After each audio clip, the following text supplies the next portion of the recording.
স্বাগত। দেখছেন সাম্প্রতিক বিভিন্ন বিষয় নিয়ে আমাদের নিয়মিত আলোচনার আয়োজন বাংলাদেশ এখন। আপনাদের সঙ্গে আছি আমি শিবব্রত বর্মন। আলোচনার জন্য আজ স্টুডিওতে আছেন bdnews24.com-এর সিনিয়র সম্পাদক আমানুল্লাহ কবির, আছেন সিনিয়র সাংবাদিক নাইমুল ইসলাম খান এবং দেশ টিভির প্রধান বার্তা সম্পাদক জায়েদুল হাসান পিন্টু। স্বাগত আপনাদের। কবির ভাই, আপনাকে দিয়ে আলোচনা শুরু করি। আমার একটা জার্নালিস্টিক কৌতূহল থেকে আপনাকে প্রশ্ন করি, ২০ দলীয় জোটের অবরোধ কর্মসূচি কি বহাল আছে?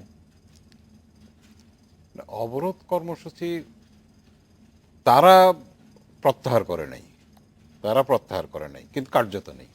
কিন্তু আমরা দেখলাম বিএনপির একজন নেতা সম্প্রতি খালেদা জিয়ার সাথে দেখা করে বের হয়ে এসে সাংবাদিকদের প্রশ্নের উত্তরে বলেছেন যে অবরোধ নেই, স্ট্রাইক নেই বলেছেন উনি। না, অবরোধ নেই এই কথাটা তো তারা অফিসিয়ালি প্রত্যাহার করে নাই, তাই না? প্রত্যাহার করলে তো আমরা বলতে পারি যে প্রত্যাহার করেছে। যদি বেগম খালেদাদের সঙ্গে দেখা করে এসে বলে যে নেই, তাহলে বলতে হবে যে এটা অফিসিয়াল ভার্সন তার। বিএনপির পক্ষ থেকে যে সংবাদ ব্রিফিং করা হয় কিংবা বিবৃতি দেওয়া হয়, সেইগুলোই আমরা সর্বশেষ মার্চ মাসের শেষ দিক পর্যন্ত যে বিবৃতি পেয়েছি তাতে নিয়মিতই অবরোধ কর্মসূচি এগুলোর কথা বলা হচ্ছিল, অন্তত অবরোধ চালু আছে এ কথাটা বলা হচ্ছিল। কিন্তু তারপরে আমরা আর কোনো বিবৃতি পাচ্ছি না। এমনকি আমরা বরকতুল্লাহ বুল্লুর যে সর্বশেষ বিবৃতি পেয়েছি সেখানে অবরোধ চলার প্রসঙ্গটি নেই, অন্য প্রসঙ্গে কথা বলা আছে। তাহলে কি আমরা ধরে নিতে পারি কিনা যে অবরোধ কর্মসূচিটা বিএনপি রাখছে না? এটা রাখছে না মানে ওই যে আপনি যে বললেন যে একজন নেতা দেখা করে এসে বলছেন যে অবরোধ নেই, তার মানে কি ওইটাকে আমাদের অফিসিয়াল ভার্সন হিসেবেই ধরতে হবে, তাই না? এটাই ধরতে হবে।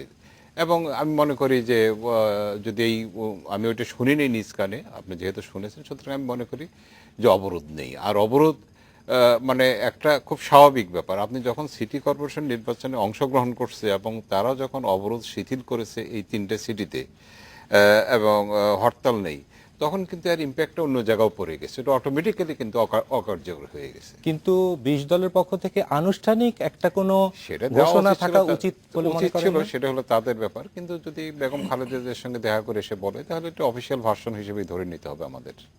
নাইম ভাই, সাংবাদিক হিসেবে আপনি কি কৌতূহল প্রকাশ করেননি বিএনপি নেতাদের সাথে আলাপে যে অবরোধ আছে কি নেই, তারা পরিষ্কার করেছে কোনো কিছু? আপনার না, আমার টু বি ভেরি অনেস্ট, আমার একটু ন্যাচারাল কৌতূহল ছিল। ওইটা শোনার সঙ্গে সঙ্গে আমি আমার হেড অফ নিউজকে অ্যাসাইনমেন্ট দিতেই বলেছি এবং আমাদের ওরকম একটা স্টোরি গেছে বিএনপির বেশ কিছু নেতার সাথে কথা বলে।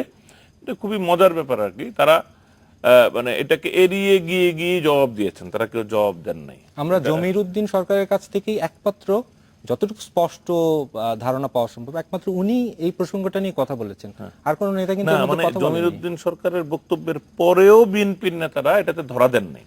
বিষয়টা এরকম দাঁড়াচ্ছে যে বিএনপি যখন এই অবরোধের কর্মসূচি দেয়, ফরমালি আসলে ওইভাবে অবরোধের কর্মসূচি ঘোষণাও করা হয় নাই, টু বি ভেরি অনেস্ট। আমরা we do not remember. Zia কিন্তু খুবই আনুষ্ঠানিকভাবে অবরোধ কর্মসূচির কথা ঘোষণা করেছিলেন ৫ তারিখে। না, ৫ তারিখে করেছিলেন। এটা হলো অবরোধের প্রায় ২/৩ 2 দিন পরে। না, প্রথম তো ৫ তারিখ বিকেল বেলা উনি ঘোষণা দিলেন কাল থেকে অবরোধ।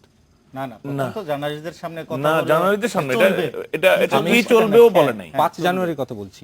না, ৫ জানুয়ারির কথাই বলছি। তখন কিন্তু উনি আনুষ্ঠানিকভাবে অবরোধের কর্মসূচিটা আসে নাই। প্রথম দিন এসেছিল সাংবাদিকদের কথার প্রেক্ষিতে, আমি এখন ভুলে গেছি কোন টেলিভিশনের জবাবে, এবং ইনসিস্ট করার পরে, মানে আসলে কর্মসূচি সম্পর্কে একজন রিপোর্টার ইনসিস্ট করছিল and she was reluctant to reply, এবং আমার মনে হয় 2বার বলার পর তৃতীয়বার গিয়ে বলে চলবে, কি চলবে, বলে অবরোধ চলবে। এরপরে রিজভির স্টেটমেন্ট। কিন্তু নাইম ভাই, এরপরে ওই কার্যালয়ে অবস্থানকালীন খালেদা জিয়া কিন্তু 2টি সংবাদ সম্মেলন করেছেন। 2টি সংবাদ সম্মেলনে কিন্তু স্পষ্ট করেই তিনি বলেছেন যে পরে বলেছে, আমি এটাই বলেছি, আমি বলেছিলাম যে এটা যেহেতু সূত্রপাতটা আনুষ্ঠানিক ঘোষণার মধ্যে দিয়ে হয় নাই, পরে কিন্তু এটা বিবৃতিতে এসছে। খালেদা জিয়ার সর্বশেষ প্রেস কনফারেন্সও এই অবরোধ এই কর্মসূচি যে চলবে এটা দৃঢ়তার সাথে বলা হয়েছে। কিন্তু আমি শুধু বলছি যে এটা আমাদের অবজারভেশনটা বলছি, আমি কিন্তু I am not stating A fact. যেটা আমাদের অবজারভেশন, যেটা যে তারা শুরুটাও এরকম কোনো আনুষ্ঠানিক ঘোষণা দিয়ে হয়নি, আমার ধারণা তাদের শেষটাও কোনো শেষটা আনুষ্ঠানিক হলো। ঘোষণা দিয়ে হবে না, ন্যাচারালি ডাই ডাউন করেছে।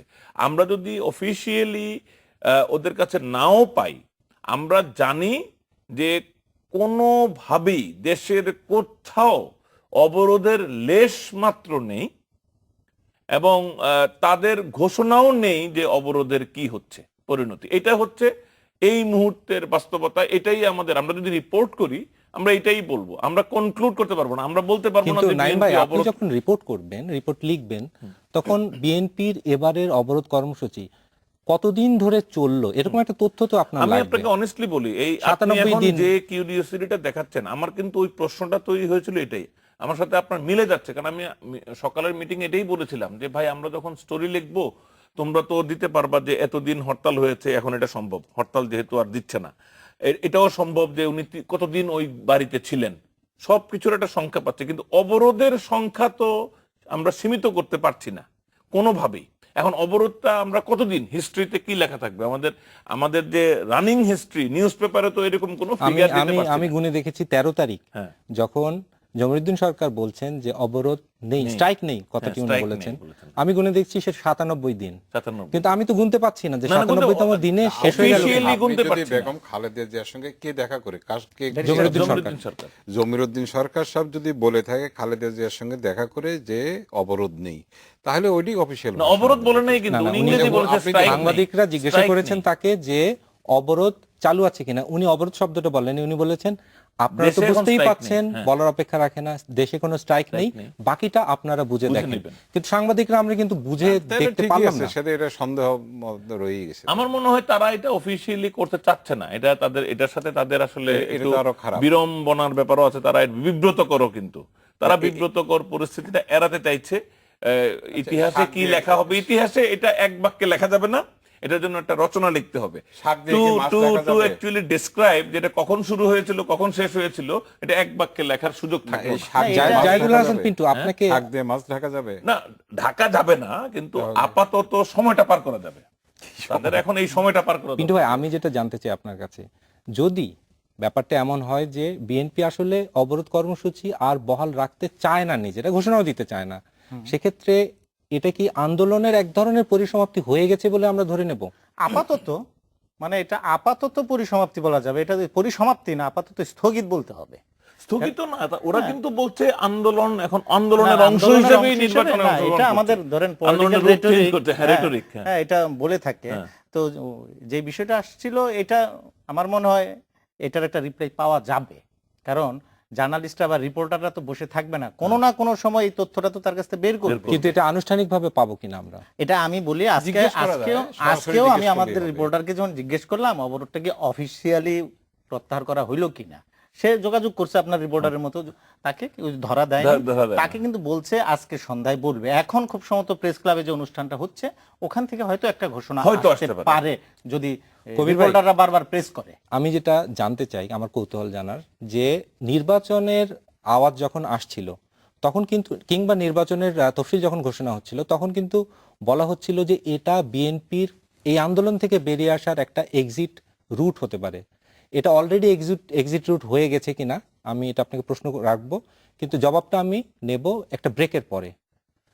একটা ছোট্ট ব্রেক নিচ্ছি 40 সেকেন্ডের, শিগগিরই ফিরছি।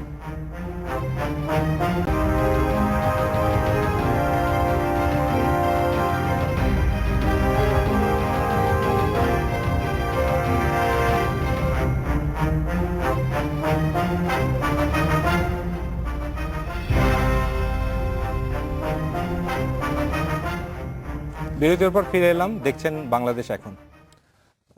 কবির ভাই, যে প্রশ্নটা বিরতির আগে করেছিলাম, যে বিএনপি ইতিমধ্যেই সেই কথিত এক্সিট রুটের মধ্যে ঢুকে পড়েছে কিনা, এক্সিট রুটে হাঁটা শুরু হয়ে গেছে কিনা, আপনি কি মনে না করেন? না, অলরেডি তো শুরু হয়েই গেছে। এটা আপনার যেদিন সিটি কর্পোরেশন নির্বাচনের আগেই তো এরকম ধরনের একটা কথাবার্তা হচ্ছিল, কিন্তু বিএনপির পক্ষ থেকে বলা হচ্ছিল আন্দোলন এবং নির্বাচন পাশাপাশি চলবে। না না, ওনাদের কথাটা আমি যদি ভালোভাবে বুঝে থাকি তাহলে বলছে এই কথাটা, কিন্তু এই কথাটাও সঙ্গে সঙ্গে বলছে যে নির্বাচন হচ্ছে আন্দোলনেরই একটা অংশ, এই কথাটাও বলেছে। তবে এইটা একেবারে 100% সত্য যে আপনি যে এই যে নিষ্ক্রমণ পথ, এই নিষ্ক্রমণ পথে অলরেডি বিএনপি হাঁটছে এবং আপনাকে একটা জিনিস আমি খুব ক্লিয়ার করে বলতে চাই, এই নিষ্ক্রমণের জন্য কিন্তু উদগ্রীব শুধু বিএনপি ছিল না, সরকারও ছিল, কারণ দুইজনের জন্য একটা অস্বাভাবিক পরিস্থিতি বিরাজ করছিল এবং দেশেও একটা অস্বাভাবিক পরিস্থিতি বিরাজ করছিল। সুতরাং এই অস্বাভাবিক পরিস্থিতিতে সরকারও যেমন তার প্রশাসন চালাতে পারছে না ঠিকমতো, বিএনপিও আমি মনে করি সে যে আন্দোলন করতে গিয়ে যে সহিংস পরিস্থিতির মধ্যে ঢুকে পড়েছিল সেখানেও সে স্বস্তি বোধ করতেছিল না, স্বাভাবিক বোধ করতেছিল না। সুতরাং এবং এখান থেকে দুইজনেরই নিষ্ক্রমণের দরকার ছিল এবং সেই নিষ্ক্রমণের পথটা কিন্তু সিটি কর্পোরেশন নির্বাচন এনে দিয়েছে।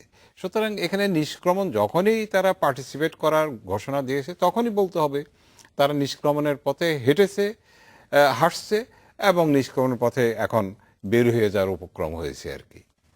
নাইম ভাই, আপনার কাছে প্রশ্ন, যখন ইলেকশন শেষ হয়ে যাবে তারপরে প্রশ্নটা কিন্তু আবার আসবে, বিএনপির আন্দোলনের যে লক্ষ্য, সেই লক্ষ্য বাস্তবায়নে বিএনপির ভবিষ্যৎ কর্মসূচি কি হবে?